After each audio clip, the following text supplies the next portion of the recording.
କପିଳାସରେ ଦର୍ଶନ ପରେ ମୁଁ ଏବେ ସପ୍ତଶଯ୍ୟା ବାହାରିଲି। କପିଳାସରୁ ସପ୍ତଶଯ୍ୟା ପ୍ରାୟତଃ 30ରୁ 35 କିଲୋମିଟର ହେବ। ଏହି 35 କିଲୋମିଟର ମୋତେ ମାତ୍ର 5 ମିନିଟ୍ ଭଳି ଲାଗିଲା। କାହିଁକି ନା ଏତେ ସୁନ୍ଦର ଦୃଶ୍ୟ ଦେଖି ମୋର ଏଠାରୁ ଯିବାକୁ ଇଚ୍ଛା ହିଁ ହେଉନଥିଲା। ଫାଇନାଲି ମୁଁ ଢେଙ୍କାନାଳ ମାର୍କେଟରେ ପହଞ୍ଚିଗଲି।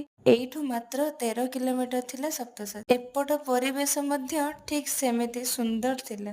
ସତରେ ଗାଁର ପରିବେଶ ସବୁଠୁ ନିଆରା।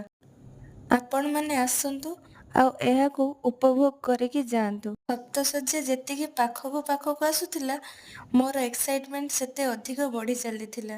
ଆଉ କିଛି ଦୂରରେ ସପ୍ତଶଯ୍ୟା। ମାତ୍ର 1 କିଲୋମିଟର ପରେ ଆମେ ପହଞ୍ଚିଯିବୁ ସପ୍ତଶଯ୍ୟାରେ। ଫାଇନାଲି ସପ୍ତଶଯ୍ୟା ପାଖରେ ପହଞ୍ଚିଗଲୁ। ଆସନ୍ତୁ ମନ୍ଦିର ଦେଖିବା।